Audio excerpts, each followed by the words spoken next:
নবী ব্যথায় ব্যথিত হইয়া মাথা চক্কর খাইয়া উহুদের জমিনে পড়ে গেলে তারপরেও নবীজিকে মারতে ছিল দুনিয়া থেকে বিদায় করে দেওয়ার জন্য।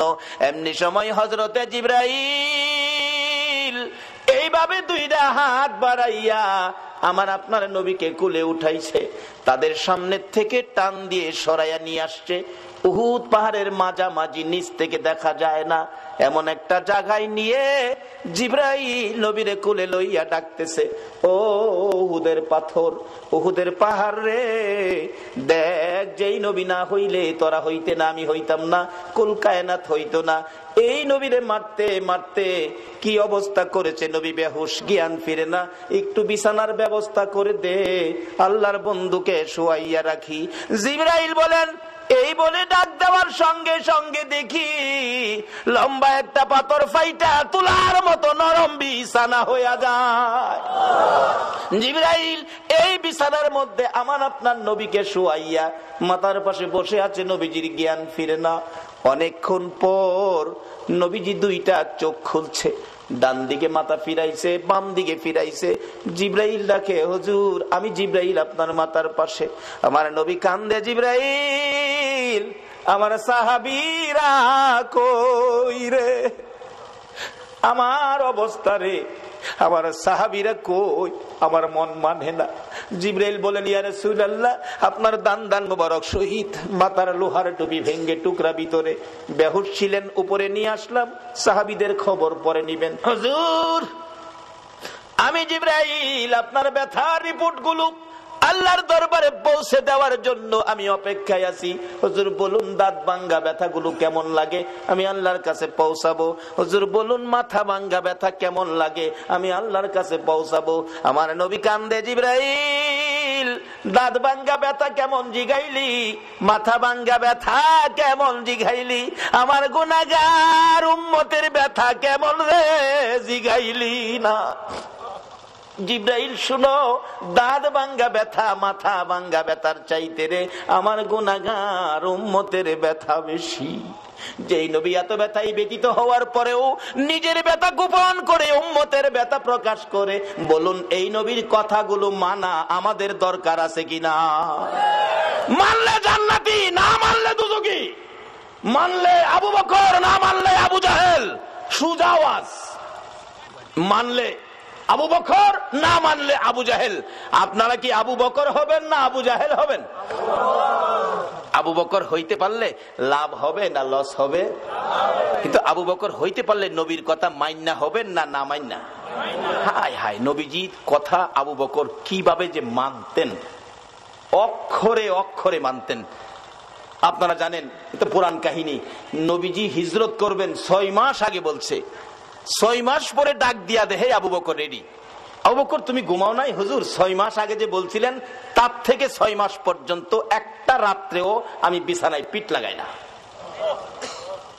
কিভাবে মানছে? আর আমরা সুদ ছাড়তে পারলাম না, ঘুষ ছাড়তে পারলাম না, মিথ্যা কথা ছাড়তে পারলাম না, মা বাবার সাথে বেঈমানি পারলাম না ছাড়তে, পারলাম না ক্ষেতের লাইল কাটা বন্ধ করতে, পারলাম না চুরি করা বন্ধ করতে, পারলাম না মানুষের সাথে ভালো ব্যবহার দেখাইতে। আল্লাহ বলছে নবীর কথা মানতেন। নবীর কথা মানলে আবু বকর, আপনারা কি সেই নবীর কথা মানতে রাজি আছেন? নবীজির পক্ষ থেকে 2টা চিঠি আপনাদের কাছে আমি রাখতে চাই, 2টা চিঠি নবীর পক্ষ থেকে। আচ্ছা বলুন, নবীর চিঠির দাম আসেনি?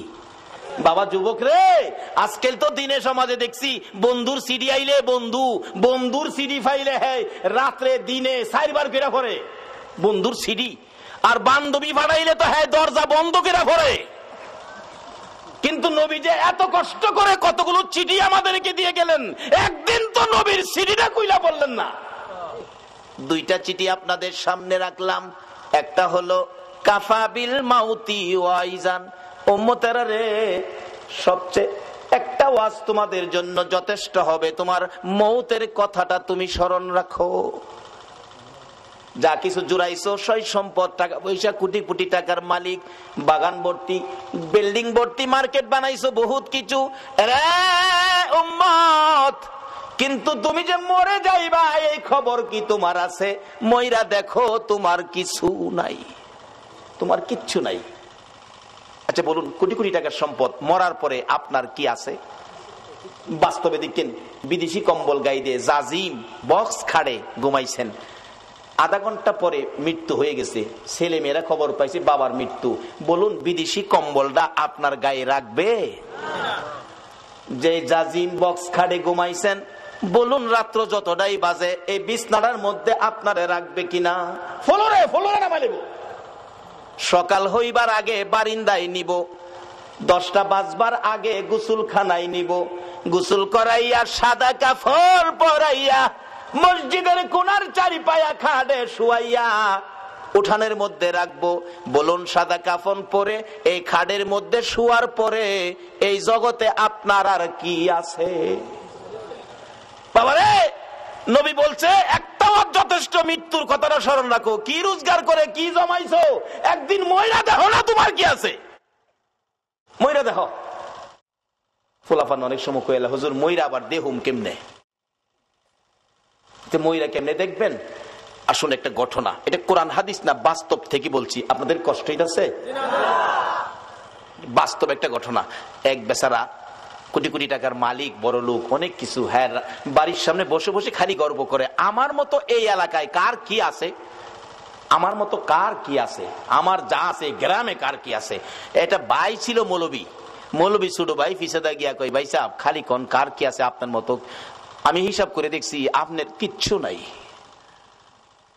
বড় ভাই কয়, তোরে মৌলবী বানাইলাম না, একটা ব্যাক কল বানাইলাম।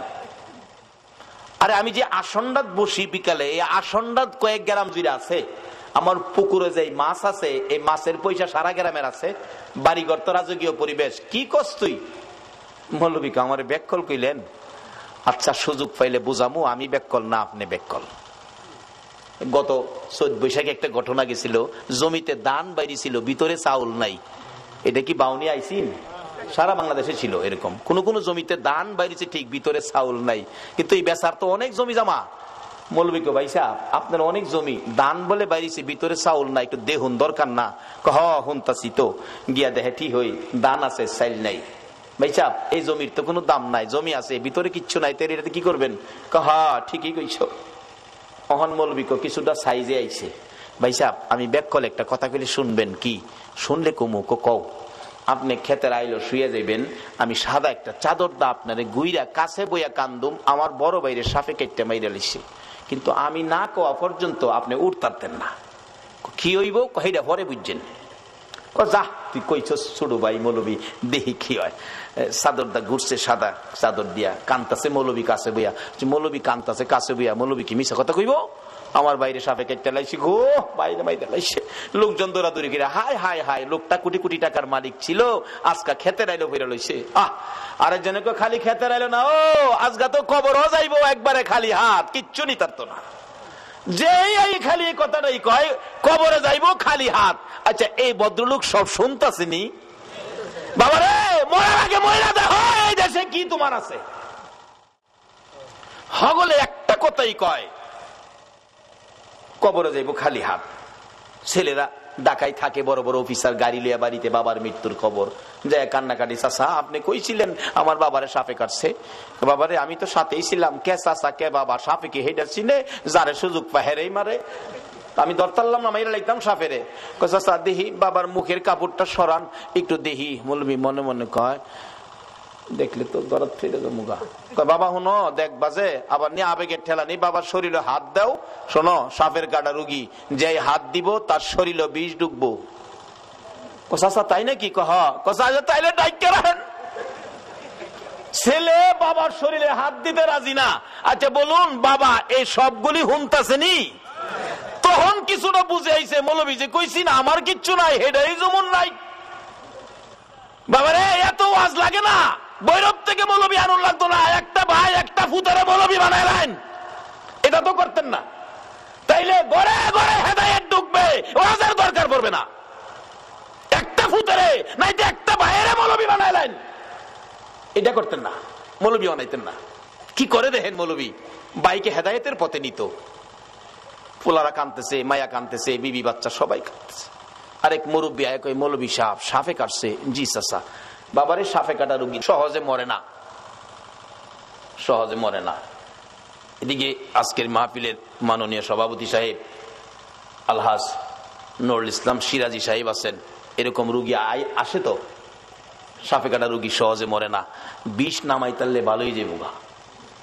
এই মৌলবী কয় বিষ থাকলে নে নামাই, তো সিস্টেম তো করছি, বাইরে হেদায়েতের পথ দেখাইতাম।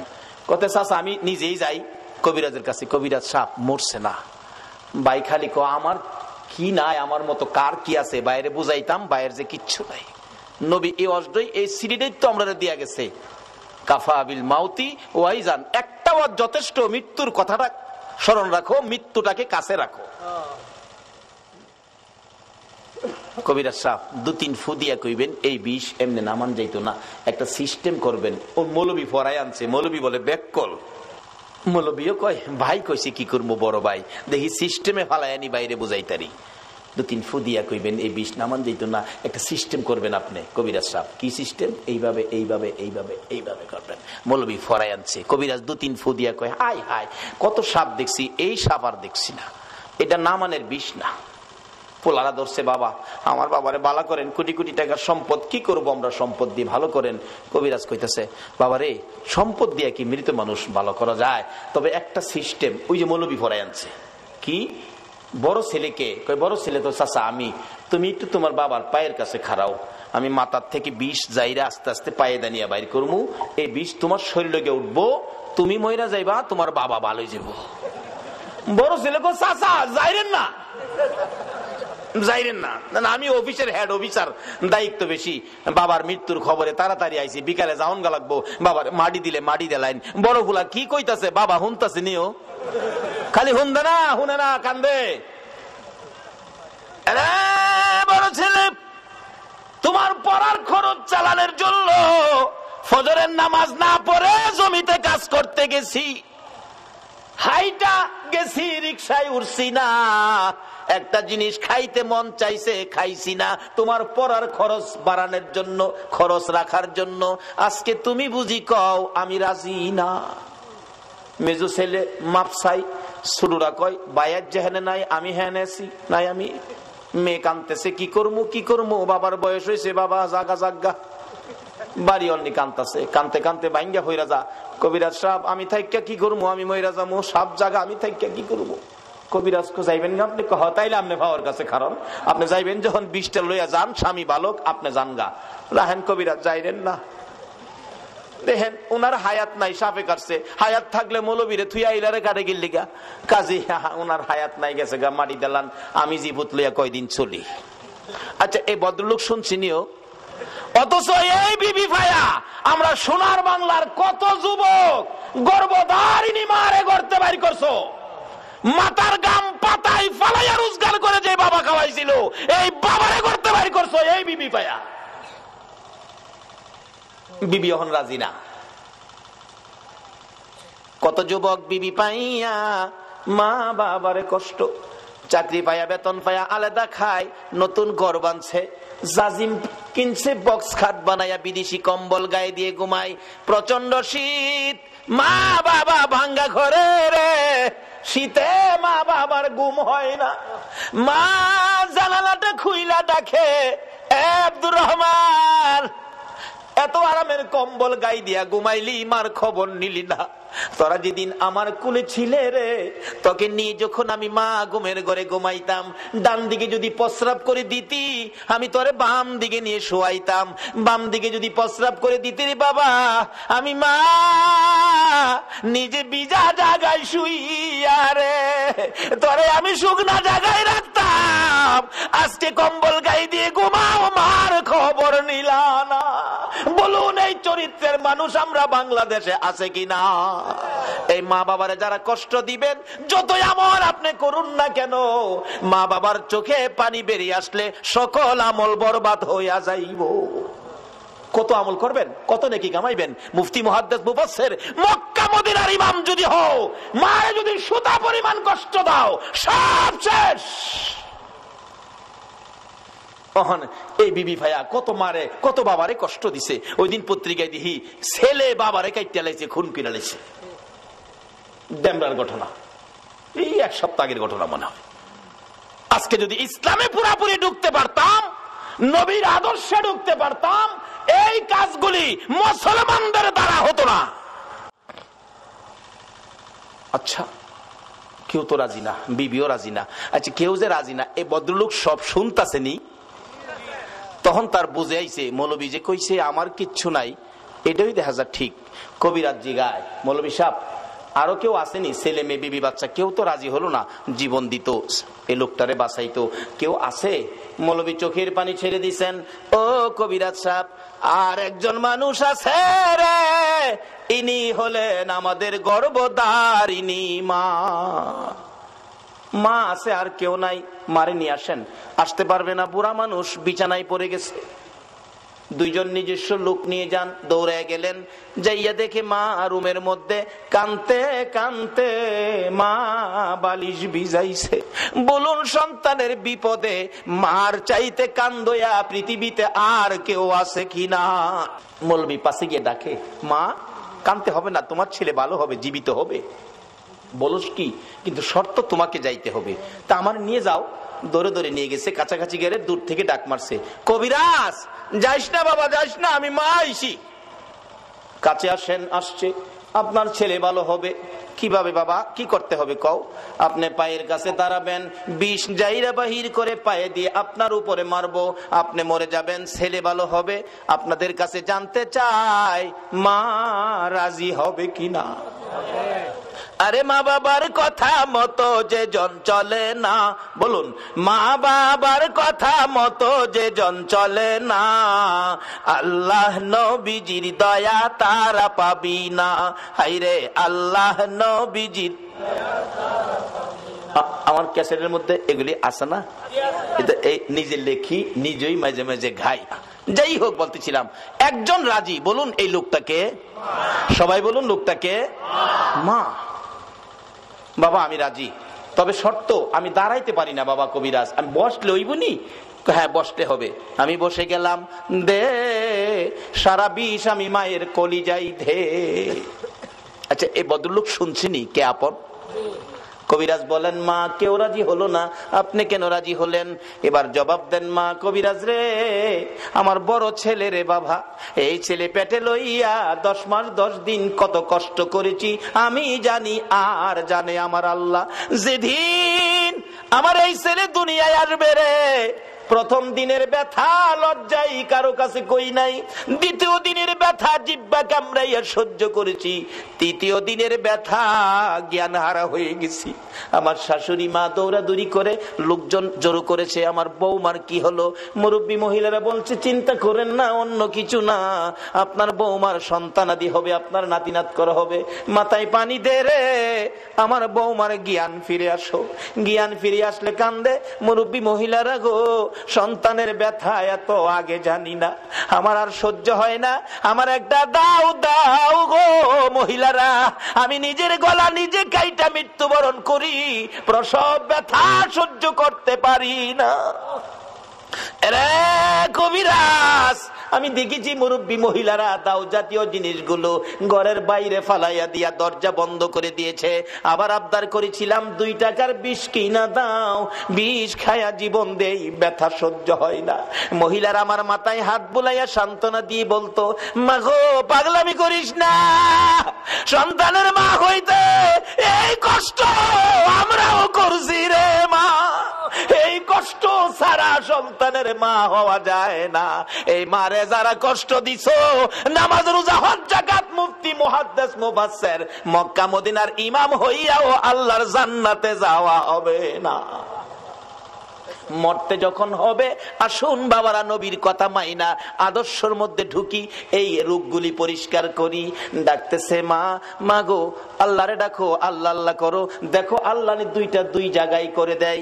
ওই মহিলা ডাকতেছে, কবিরাজ রে ব্যথা অসহ্য, চিৎকার মারতাম আল্লাহ গো কইয়া। আমার আল্লাহ বলেন, ফেরেশতারা রে আমার পক্ষ থেকে বাজেট গুলো দিয়ে দিলাম রে, যেই মহিলা প্রসব ব্যথার যন্ত্রণায় আমার আল্লাহ কইয়া ডাক দিবে, এক একটা ডাকের বিনিময় এক একটা কবুল হজের সওয়াব আমি আল্লাহ দান করে দিলাম। এই কষ্টের বিনিময়ে আমার আল্লাহ যদি এই দিতে পারে, বলুন সন্তানের কিছু দেওয়া দরকার আছে কিনা? বাবারা বলতেছিলাম, এবার কেউ রাজি হলো না সন্তানের জন্য জীবন দিয়ে। সন্তান বাঁচাবে মাত্র একজন রাজি, বলুন এই লোকটাকে। এবার মৌলবি ডাহে, ভাই ওঠেন। ভাই তো ওঠে না, কান্দে, শুধু মুখের কাপড়টা সরাইছে। বড় পোলা কয়, কয় কিরে? চাচা কইল আব্বা মারা গেছে, ওহন বাপের মুখটা দেখাম কেমনে? ওহন বাবাও কেউর দিকে চায় না, খালি মার দিকে চায়। মা গো মা, এই জগতে আপন থাকলে তুমি আছো। মা দৌড়াইয়া যাইয়া সন্তানের বুকে জড়াইছে, বাবা গো তুমি জীবিত, আমি মায়ের কলিজা ঠান্ডা করেছো। বলুন এই জগতে কিছু আপন পাইলে কাকে পাওয়া গেছে? এটা আমার নবী তো বানাইছে। নবী বলেছে, উম্মতেরা রে, তোর মায়ের পায়ের নিচে তোমার জান্নাত। এবার মৌলবী কয়, ভাই সাহেব এবার কোন এই জগতে আপনার কি আছে? ভাই কান্দে আর কয়, মৌলবী রে এইভাবে আমার পথ দেখাবি আমি আগে জানি না। বাবারে একটা ভাই মৌলবী বানান, একটা ছেলে মৌলবী বানান, মরতে হবে। মরার আগে মইরা দেখেন এই জগতে আপনার কি আছে। সব পর কিছু আপন থাকলে মা, মা আপন থাকার কারণ নবী আপনত্ব করে গেলেন, মার পায়ের নিচে জান্নাতের সম্পর্ক করে দিলেন। সকলে বলুন আমিন। বাবারা ভাইয়েরা, এবার বড় ভাই কান্দে, মৌলবী রে নাই আমার কিচ্ছু নাই, আমার কিচ্ছু নাই, আমার কিচ্ছু নাই, শুধু একমাত্র কিছু থাকলে মা। কত চলেন বাড়ির যাই, না বাড়ির গিয়ে কি করবো? তো অহন কান্দেন কেরে? বড় ভাই কান্দে আর ডাকে, গুনার বোঝা মাথায় লইয়া কান্দেছি, মাফ করে দাও মাবুদ আল্লাহ এলাহি। বাবারা দুইটা চিঠি নবীর পক্ষ থেকে আপনাদের কাছে দেওয়ার কথা। একটা চিঠি হলো কাফা বিল মাউতি ওয়াইজান, মৃত্যুটাকে স্মরণ রাখো, যথেষ্ট অজের দরকার নাই। আরেকটা চিঠি হলো আমার নবী আপনাদের উদ্দেশ্যে দিয়েছে, আর দুনিয়া ও মাজরাতুল আখিরা, দুনিয়াটা হলো আখিরাতের বাজার। আমি আপনাদের কাছে জানতে চাই, নবীর চিঠি মাফিক, নবীর চিঠি হিসাব করে আখিরাতের জন্য কে কি বাজার করেছেন, কে কি রোজগার করেছেন? আমার নবী যেদিন বলেছে দুনিয়া আখিরাতের বাজার, সাহাবীরা জড়ো হইয়া প্রশ্ন করে, নবী গো আমরা কিভাবে বাজার করলে লাভবান হব? আমার নবীর সাথে সাথে আরেকটা চিঠি সামনে পেশ করে দিলেন, সাহাবীরা রে, আসসালাতু মিফতাহুল জান্নাহ, এই নামাজ ধরো, নামাজটা তোমাদের আখিরাতের জন্য জান্নাতের চাবি হিসাবে পাবি। লম্বা ঘটনার সংক্ষেপ করে দিলাম। নবীর কথা যারা মানে গো, দেখুন না নবীর সাহাবীর জীবনী, যার নাম কিতাবে লেখে হযরত আব্দুল্লাহ আনসারী, দৌড়ায় বাড়িতে গেছে, বিবি গো ও বিবি, নবী বলেছেন নামাজ বলে জান্নাতের চাবি, বল নামাজ পড়বেই নি, নামাজ আদায় করবে নি। বিবি একটা চিৎকার মারছে, স্বামী নবী যদি বলে থাকে, আল্লাহু আকবার বলো, কে বলে থাকে? কে? মদিনার মহিলারা পর্যন্ত আমার নবীর কথার মর্যাদা দিত। মসজিদে নববীতে, ও মসজিদের পক্ষের বাইরা, কারা গো মসজিদ সামনে রেখে মাহফিলের আয়োজন করেছেন? মসজিদে নববীতে যখন জামাতের সময় হইতো, আব্দুল্লাহ আনসারী ওই একটা কাপড় নিজের পরনে লাগাইয়া ঘরের ভিতরে গর্ত করেছে, গর্তের মধ্যে বিবিকে উলঙ্গ করে বসাইয়া দরজা বন্ধ করে মসজিদে নববীতে যাইয়া পিছনের কাতারে নামাজে শরীক হইয়া, নামাজ যখন শেষ হয়ে যাইতো দৌড়াইয়া বাড়ির দিকে যাইয়া কাপড় খুলে বিবিরে দিত, নিজে গর্তের ভিতরে বসতো, বিবি নামাজ আদায় করত। এইভাবে দুইজনে মিলে এক কাপড়ে নামাজ পড়ে, কোনদিন নামাজ ছাড়ে না। আর আমরার ঘরে সুকেশ ভর্তি কাপড়, আমরা নামাজ পড়ি না। সাহাবীরা কিছু গুনগুন করে, আব্দুল্লাহ আনসারী কিসের নামাজ পড়ে? দৌড়ায় আসে, দৌড়ায় যায়, বুঝি না কি নামাজ পড়ে। নবীজি বলেন, কি ব্যাপার তোমরা কিসের সমালোচনা করো? হুজুর আব্দুল্লাহ আনসারী কি নামাজ পড়ে বুঝি না। রাসূল বলেন, তোমরা সমালোচনা করো না, কেন দৌড়ায় আসে, কেন দৌড়ায় যায়, আমি নবী তদন্ত করব। সমালোচনা মুসলমানদের আদর্শ নয়, সমালোচনা ইসলাম নয়। নবী নিজেই গেছেন, যে আব্দুল্লাহ আনসারী ঘরের দরজায়, আব্দুল্লাহ আনসারী মতান্তরে সালাম দিলেন, আসলে কোন মুসলমানের ঘরে ঢুকতে আগে সালাম দিবেন, একবার, দুইবার, তিনবার। সালামের জবাব নাই, চলে আসবেন, মনে করবেন ঘরে কেউ নাই, চলে আসবেন।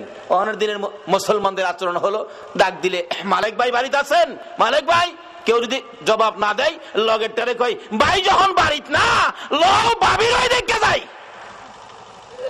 ভাই বাড়িত না, হ্যাঁ বাবিরে দেখতো যা। কই পাইলা তুমি ভাবি দেখার অনুমতি?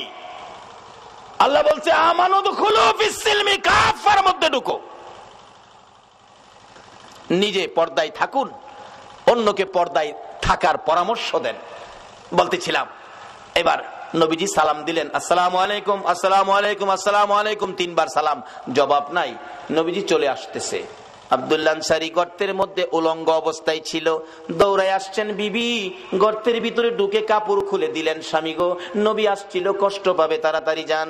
আব্দুল্লাহ আনসারী কাপড়টা পরে বাহির হইয়া দেখে নবী অনেক দূর চলে গেছে। দৌড়াইয়া পিছনে গেলেন, কিভাবে নবীর পিছনে ফিরাবো?